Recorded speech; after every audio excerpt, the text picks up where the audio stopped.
आपके सबके पास केवल ज्ञान है? है।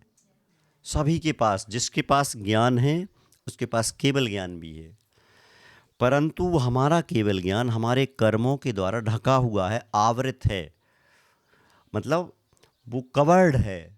और हम साधना क्या करते, ज्ञान प्राप्त करने की नहीं करते। हमारे जैन धर्म की सबसे बड़ी परंपरा या व्यवस्था यही है कि हम लोग किसी को प्राप्त करने के लिए, ना ज्ञान प्राप्त करने के लिए साधना करते हैं, ना हम शक्ति प्राप्त करने के लिए साधना करते हैं। हमारे पास शक्ति ऑलरेडी है, पहले से है, हमारे पास ज्ञान भी पहले से है। हम लोग क्या करते हैं, जो हमारा ज्ञान कर्मों के द्वारा आवृत हो गया है, ढक गया है, कवर्ड हो गया है, उसको कवर को हटाने का प्रयास करते हैं। इसी का नाम है निर्जरा। और जैसे जैसे वो कवर हटेगा, जैसे जैसे कवर हटता जाएगा, वैसे वैसे हमारा वो ज्ञान प्रकट होता जाएगा। रामचंद्र जी का नाम सुना आप लोगों ने? जिस कक्ष में सोते थे, उस कक्ष के कमरे में जो गेट था अथवा दरवाज़ा था अथवा खिड़की थी, या उसमें जो झरोखा था, उसमें 7 पर्दे वाला पर्दा लगता था, 7 पर्दों वाला। हाँ, 7 पर्दे होते थे एक साथ, एक किसी प्रकार से उस पर्दे से हवा भी आए, उजाला भी आए और उन्हें परेशानी ना जाए। 7 पर्दे वाला, 7 परतों वाला पर्दा। ऐसे थोड़ी राजा महाराजाओं का वैभव ऐसे थोड़ी ना रहता है, इतने वैभव के साथ रहती थी। तो जैसे जैसे पर्दा हटता था, वैसे वैसे उजाला बढ़ता जाता था। अगर मान के चलो रात को 12 बजे एकदम दोपहर का 2 बजे वाला सूर्य निकल आए, तो आप अंधे हो जाओगे। धीरे धीरे उजाला बढ़ता है, सुबह सुबह सूर्य निकला, 12 बजे तक बढ़ेगा, फिर वो घटेगा। तो हमारी आँखों को अभ्यास होता जाता है, हमारी आँखें अभ्यस्त होती जाती हैं, तो धीरे धीरे बढ़ेगा, घटेगा। और शाम से अंधेरा बढ़ेगा, रात को 12 बजे तक बढ़ेगा, फिर घटेगा। तो हमारी आँखें धीरे धीरे अभ्यस्त होती हैं। और जब एकदम अचानक रोशनी बढ़ जाए अथवा उजाला अंधेरा बढ़ जाए, तो हम स्वीकार नहीं कर पाएंगे। अपेक्षा या उम्मीद या मात्रा से ज़्यादा उजाला या मात्रा से ज़्यादा अंधेरा, दोनों खतरा रहती है। चकाचौंध हो जाती ना, वही है। और वो हमारी जो चकाचौंध की स्थिति बनती, कई बार उसमें ऐसे बैठ जाओ। अभी आप 12 बजे वाले सूर्य देखोगे तो आप नहीं देख पाओगे, सुबह वाले सूर्य को देखो तो कोई भैंस को ऐसे उठा सकता है? एक आदमी उठा लेता। जानते हो, उसने जब वो बछड़ा बड़ा उसका पैदा हुआ, तभी से ऐसा उठाता था, वो अभ्यास बना रहा। भैंस को ऐसे उठाता है वो, उसको भी भैंस, क्योंकि वो प्रतिदिन प्रतिदिन उसका थोड़ा थोड़ा वजन बढ़ा, तो उसमें बनता गया वो। अगर आज आपसे कहोगे एकदम, तो गई कमर चली जाएगी। किसी का वजन ज़्यादा हो, उसको उठाओ तो कमर खराब होगी, पर अभ्यास करोगे धीरे धीरे तो कुछ नहीं होगा। हाँ, तो सत संख्या क्षेत्र स्पर्शन कालांतर भावाल्प बहुत त्वैश्चय। पढ़ो।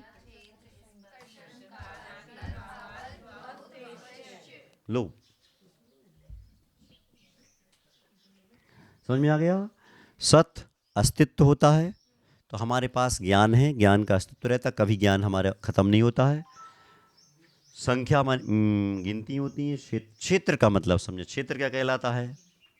वर्तमान काल में स्पर्श किए गए स्थान को क्षेत्र कहते हैं, और भूत और भविष्य में स्पर्श किए जाने वाले स्थान को स्पर्शन कहते हैं। समझ में आया नहीं आया? वर्तमान काल में स्पर्श किए जाने वाला स्थान क्षेत्र है, और भूत और भविष्य में जो स्पर्श किया जाएगा उसका नाम होता है स्पर्शन। अपन लोग कितना रहेंगे, कितना घूमेंगे अपन लोग, कितना रनौत में तुम लोग कितना घूमने जाती हो? कोई अर्जेंट काम पड़ जाए तो जहाँ ज़्यादा तुम्हारी दौड़ कहाँ तक? शिवपुरी तक, जहाँ ज़्यादा गुना तक। कभी कोई रिश्तेदार में खनिया धाना पहुँच गए, नहीं इधर वाले इनकी दौड़। तो ये सब हमारा क्षेत्र होता है। स्पर्शन, कहाँ कहाँ तक आप जा सकते हो, कहाँ कहाँ से भविष्य में कहाँ कहाँ से आए, ये सब स्थान बताए जाते हैं, इसको बोलते हैं स्पर्शन। काल क्या कहलाता है? कितने समय तक। अंतर, अंतर का मतलब जैसे आप लोग अभी यहाँ आए घर से, तो आपका घर में तो है नहीं, आप यहाँ 1 घंटा रहे और बाद में पहुँचेंगे वापस घर, तो कितना घर का अंतर हो गया? 1 घंटा। और हमारे यहाँ आए 1 घंटा रुके, 23 घंटा बाद फिर आएंगे, तो कितना हो गया 23 घंटा। तो ये कहलाता अंतर, डिफरेंस। भाव का मतलब होता है, इसमें आएंगे बहुत सारे भाव आएंगे अध्याय 2 में। कौन से भाव हैं? सूक्ष्म भाव हैं, क्षयिक भाव हैं, औपसमिक भाव आदि आदि, ठीक है ना। अल्प बहुत क्या कहलाता है? अल्प बहुत जानते हैं आप लोग? अल्प बहुत मतलब होता है, अल्प माने कम और बहुत माने ज्यादा। अब कहते हैं थोड़ा बहुत, तो थोड़ा क्या है, बहुत क्या है? आप किसी से बोलो क्यों इस विषय में जानते हो? हाँ थोड़ा बहुत। अब थोड़ा बहुत क्या है? दोनों थोड़ा बहुत। अब थोड़ा बहुत जानते क्या होता है? जिनको बहुत आता है उनकी तुलना में थोड़ा जानते हैं हम, और जिन्हें कुछ नहीं आता उनकी तुलना में हम ज़्यादा जानते हैं, तो थोड़ा बहुत, ठीक है ना। तो ये अल्प बहुत कहलाता है। अल्प बहुत माने आपको तुलना करनी है, कंपैरिजन करना है कि किस में कितना है। अपन लोग वो चूकी जबकि जमाते ना, चूंकि एक डब्बे में 10 बॉल हैं तो 10 डब्बे में कितनी होंगी? क्या बोलते तुम लोग? पढ़ाते हो मैथ हैं? हाँ, तो ऐसे जो होता है उसको बोलते, तो अल्प बहुत निकाला जाता है।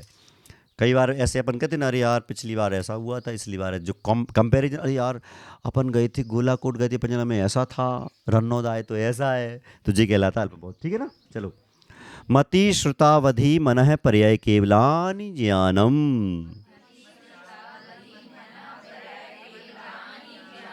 अब देखो जैसे चारित्राणि मोक्ष मार्गः बोला था, ऐसे ही केवलानि ज्ञानम बोलो, पूरा पढ़ो, ज्ञानम।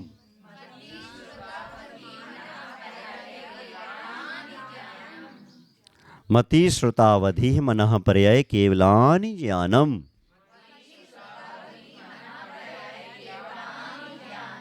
मति ज्ञान, श्रुत ज्ञान, अवधि ज्ञान, मनः पर्याय ज्ञान और केवल ज्ञान, ये 5 प्रकार की ज्ञान सम्य ज्ञान कहलाते हैं। समझ में आ गया? मति ज्ञान तत्प्रमाणे, तत्प्रमाणे, भरी प्लेट धप, तत्प्रमाणे,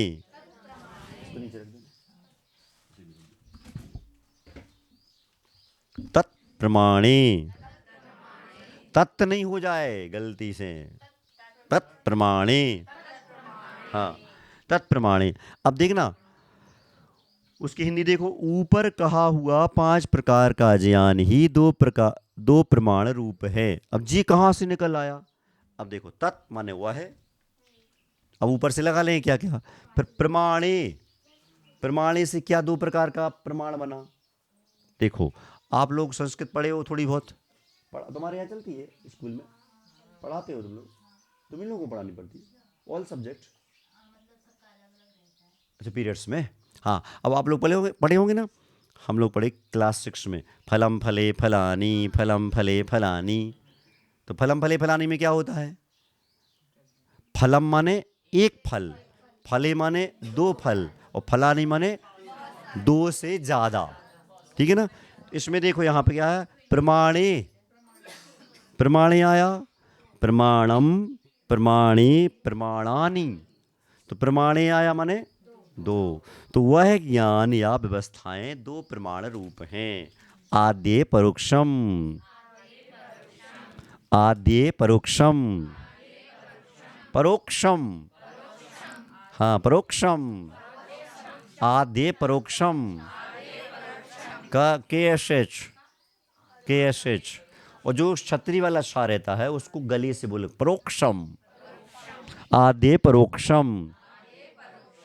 आद्य परोक्षम माने कैसे? देखो तो आदि के 2 अर्थात मति ज्ञान और श्रुत ज्ञान परोक्ष प्रमाण हैं।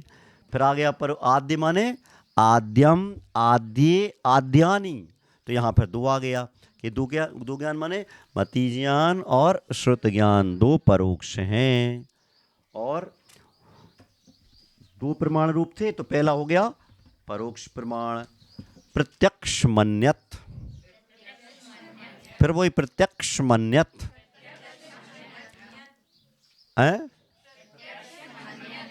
प्रत्यक्ष मन्यत, तो हो जाएगा अन्यत, अन्यत माने शेष। कौन कौन से 5 ज्ञान पढ़े थे अपन लोगों ने? कौन कौन से?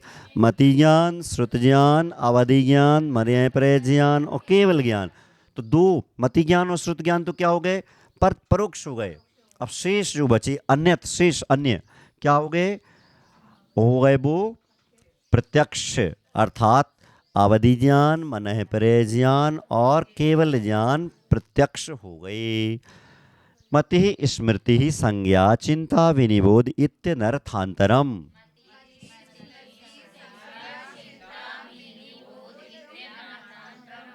मति स्मृति, स्मृति नहीं बोले, स्मृति, स्मृति, मति स्मृति संज्ञा चिंता विनिबोध इत्यनर्थांतरम, इत्यनर्थांतरम। मति स्मृति संज्ञा चिंता विनिबोध इत्यनर्थांतरम।